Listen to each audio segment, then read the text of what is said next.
how the government of the day is faring, not only whether the media is faring good under this administration in terms of the ability for the media to exercise its duty without being witch hunted by the government of the day or being tracked, and issues relating to the balance of the thought across the nation, especially when there is now a global pressure on what the government of the day is doing in terms of security. I'm being joined tonight to take the conversation forward by Mr. Dahiru Majeed, who is a policy, governance, and political analyst who is live for us here in our studio. It's a pleasure having you join us tonight. Thank you very much. Yeah, you heard what the president said. Yes. And there was a lot of acknowledgement. These are the leaders of Nigeria's media outfits across the private and public sectors seated, and you could see, and if you look at those who are around the president, you will see that a lot of them are being in the media and very senior members of the media, the likes of Bayo Nonuga, Dele Alake, and he's had very eminently senior people, like in fact someone like you see Tunde Rahman, Sunday Dare, Tunde Rahman, who was working with the Punch at the time. Also, Toyin Zubar, who is also a media entrepreneur. He has around him a very strong media personalities. But then, would you say that that government understands media and perhaps the ability to be able to withstand what kind of pressure the media also could bring? I think in terms of media management and relations, the Tinubu administration in about 2 years plus now in government has been an improvement upon the previous administration. I think they've been less confrontational. They have been more forthcoming with engagements, more forthcoming with collaborations, and if push comes to shove, they simply put out their own narrative there with those that are promoting such narratives to balance whatever it is that they consider to be too cynical or too critical of their policies and programs in the public space. So to that extent, as a media practitioner, I can attest to the fact that we have a little bit of more freedom to practice our profession. They've really relaxed some of the mercurial, if you like, draconian tendencies of trying to use state institutions, regulatory bodies, so like for the NBC, actually stifle free speech. We've not experienced that so far. If you also observe, we've not seen the Minister for Information obsessed with trying to, should I say, regulate social media. In the past administration, it was a buzzword. For 8 years, they were preoccupied with efforts to regulate the use of social media, for instance. But under the current administration, we've not really had that. So I think so far so good. And the icing on the cake for me is the fact that the president, President Bola Tinubu, is the first sitting president, at least in the Fourth Republic, to have attended the Nigerian Guild of Editors conference. About 20 years or more. About 21 years. So that tells you the premium with which he holds the media, and it's quite commendable. But you look at Bola Tinubu and you say he has a lot of media expertise around him.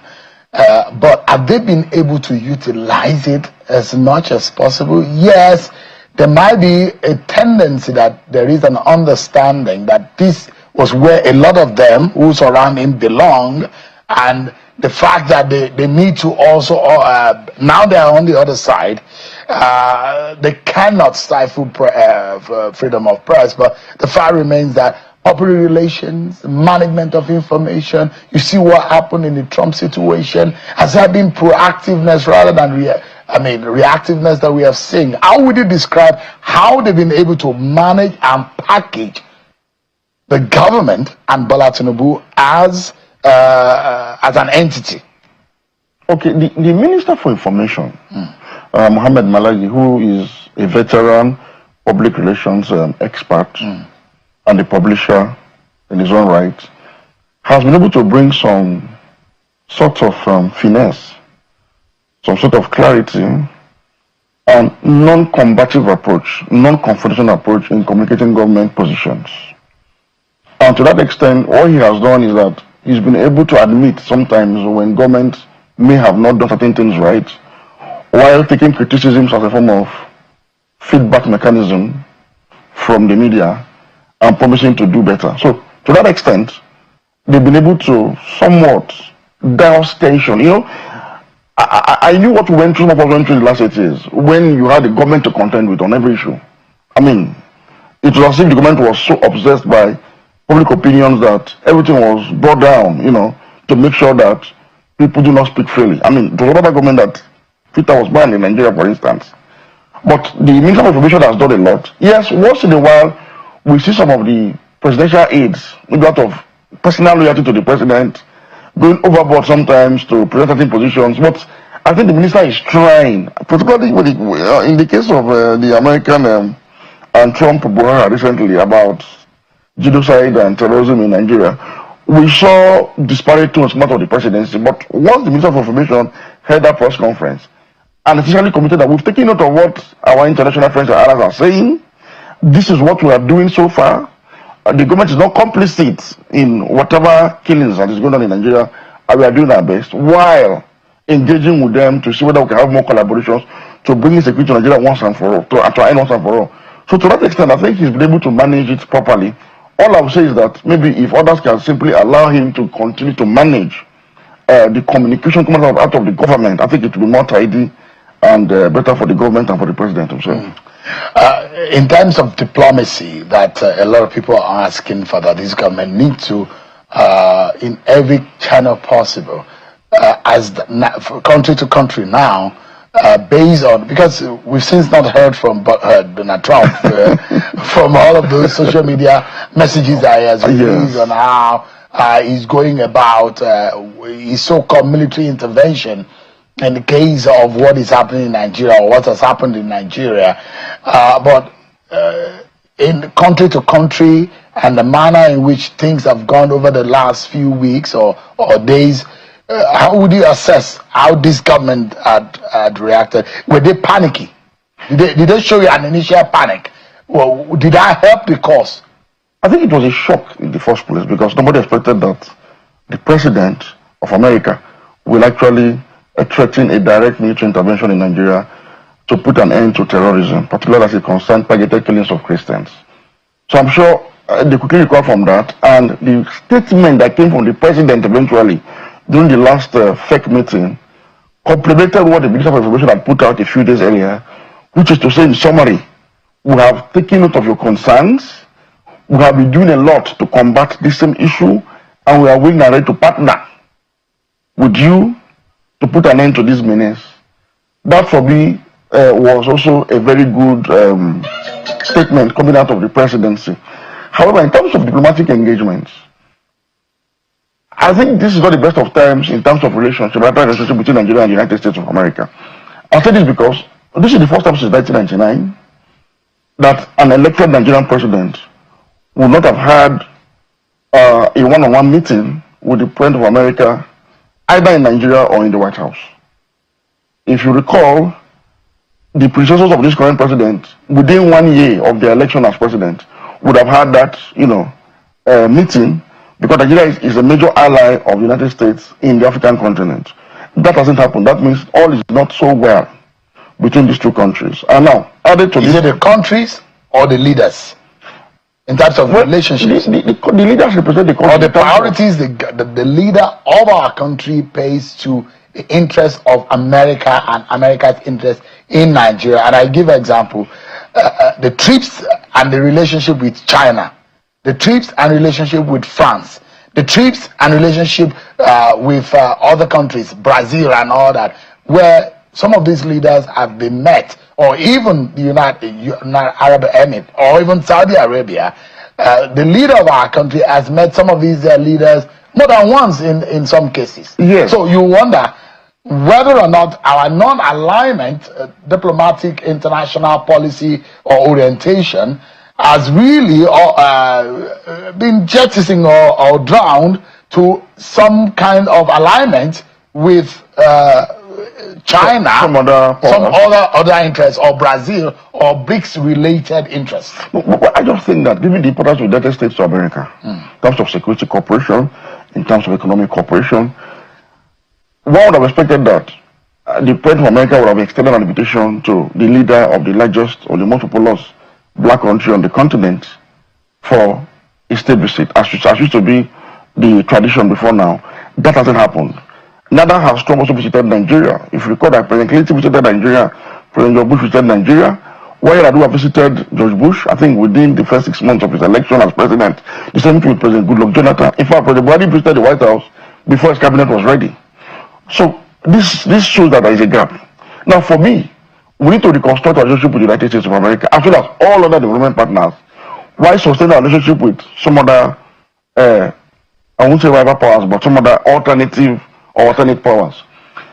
But with regards to the current issue at hand, I think the president himself is the biggest solution to this problem. Because I've looked at other countries that have been placed on the list of particular concern. And I realized that there are some missing gaps that Nigeria does not really, that makes Nigeria not so qualified to be on that list. And what are those missing gaps? If you look at countries like Saudi Arabia, countries like Myanmar or Burma and China, they feature prominently on that list, along with Nigeria now. But in all of these 3 countries that I've mentioned, the central governments of these countries are actively, through policies, through programs, through even legal frameworks, violating religious freedoms. It's a state policy for these countries. In the case of China, for instance, the concern for the Americans has to do with the treatment of the Uyghur Muslim population of China and the obstruction of their rights to religious practice of the Islamic faith. In the case of Myanmar, for instance, it's the same thing. The persecution of the Muslim Rohingya population by the Burmese government is what has placed them on that list. And these 2 countries are not apologetic about it at all. Saudi Arabia is a mono-religious country that don't allow any other religion to exist. So, and they are comfortable with the designation because that is what it is. But in the case of Nigeria, President Tinubu as a president cannot by any stretch of imagination be accused of religious bigotry or having sympathy with Islamist jihadi terror groups. Absolutely not. You can criticize him for every other thing, but nobody can actually criticize him for this because he does not qualify for such criticism. So meaning that alone is something to bargain to say, look, I'm the president of this country. I'm the commander-in-chief. There is no one can preside over a country and sit idly by and allow or encourage or aid and abet the killings of Christians in my country. But could it also be, Mr. Dahiru, that if you look at the combative nature of Donald Trump to leaders of countries that he perceived to have had some kind of relationship with rival powers, and maybe he doesn't really agree with them. And you can give 2 obvious examples. You saw what happened in the Oval Office. I mean, it wasn't the Oval Office. What he did with the Ukrainian president, and what happened with the South African president, and the altercations and the kind of confrontations that came. In the case of the Ukrainian president, even Vice President Vance was coming in, was interrupting, and they were literally subduing that man in his chair, in that sense, starting from how he was dressed and all whatnot. And that alone will it encourage any leader of any country to even want to sit in any chair within the White House corridors? Well, the difference here is that at least he has extended an invitation to the Ukrainian president and the South African president to come and discuss these issues. And if you look at Trump's position right now in the Ukraine-Russian war, despite his misgivings or prejudice against Mr. Zelensky, he's beginning to have an even-handed approach to that conflict. I mean, the recent sanctions against Russia and the threat to do much more appears to have been as a result of the diplomatic effort of Mr. Zelensky. If you look at the issue of South Africa as well, while it is not yet over, talks are ongoing. I'm saying we've not been given that opportunity. He has not given the opportunity to our president to sit down and have a talk about this matter. And then I'm saying The president himself has done certain things that should break the ice. Apart from his personality, nobody can accuse him of being a religious bigot. There's some other thing he has done that he can leverage on. I'm aware, for instance, that in the course of his visit to the United Arab Emirates, a close ally of the United States, he was able to broker defense, armament, and procurement deals that has resulted into the restocking of military hardware and certain relevant equipment, if you like, that can be used to decisively deal with ISWAP. And ISWAP being the major culprit in the issue of targeted Christian killings in Nigeria, this clearly shows you that the president has taken certain steps to make sure that the armed forces are able to contain and defeat ISWAP once and for all. And thankfully, he had this arrangement with the UAE. So I'm saying, for instance, this is an evidence that he's doing so much, even though it has not yielded the necessary result, he's doing so much to defeat the very jihadi group that is mostly responsible for targeting Christians in Nigeria. So what does he have to do now? I think he needs to approach the United Arab Emirates authorities in this regard. Qatar has also been an ally of Nigeria, and the president has visited Qatar a couple of times, and they've had very useful bilateral discussions and agreement that borders on trade and security. So the Qataris also can be approached to mediate diplomatically between Nigeria and the White House, with the United Arab Emirates standing as a witness to the fact that the Tinubu administration in 2 years has done a lot with regards to the agreement they have to combat terrorism in Nigeria. I want to believe that if this is communicated through friendly allies of the United States, such as the UAE and the Qatari authorities, it might melt the eyes of the White House and allow for a conversation that can result into a collaboration between Nigeria and the United States to put an end to terrorism in Nigeria once and for all. I believe that what Trump has done is a shock therapy to Nigeria to wake up. Wake up and understand that the world is watching, and we cannot continue to have these sickness going on without bringing to an end. So you heard what, there's an opportunity in this challenge that must be combated. You heard what Pastor Adeboye said. I completely align with his opinion and his views on this matter. And I'm saying, without having any direct information about this, but you can see that there's a frustration between the White House and Aso Rock. And I'm saying they should approach the White House now through the UAE authorities, who can stand as witness to say this man has come here and we have had arrangements to enrich the stockpile of his armed forces to combat Israel specifically. And the Qataris, also being a foreign nation, should broker that truce between the United States and Nigeria so that we can move forward on this matter. There are those who are blaming President Bola Tinubu for a specific action that he has failed to do. Appointment of ambassadors. And the word on the street is that there are more people lobbying in the interest of what Donald Trump said as to genocidal claims on Christians in Nigeria. There are more people talking about, more Nigerians and more people in Washington, D.C. talking about it than Nigerians, those who are advocating on behalf of the Nigerian government. There is like a breakdown on Nigeria's government's own ability to have boots on the ground in terms of diplomatic mind to be able to avail the American government their own side of the story. And that those who say it's a failure on this side of on the part of that government and a great oversight. It's a great oversight indeed. You see, in the global world today, in the contemporary world, diplomacy is the oil of national security and national economic development. Because the diplomatic outputs all over the world are essentially your marketing outputs. It's like these are your chief marketers of the economy and chief guarantors of your national security. So it's expected that as soon as the president is elected, within a few weeks or months of election, he must have sent ambassadors to our most important and critical diplomatic outposts overseas. That was definitely a major failure on the part of the government. However, I must say this too. You see, when we talk about lobbyists in the United States, talking about killing of Christians, we must not confuse certain things in order not to go into should I say, diplomatic logjam in the long run. One thing is a reality in Nigeria. There are targeted killings of Christians. I can't say this enough. And no attempt, no effort should be made to deny it. There are. Now, the argument as to whether the killings have gotten or the numbers have risen to genocidal proportions is a matter of semantics. But one thing is clear. Genocide starts with one killing. One. Killing of one person. And genocide is always reported in the past tense, meaning sustained killing over time will satisfy the definition of genocide by all and sundry that are having conversations on this matter now. So what have we said in essence?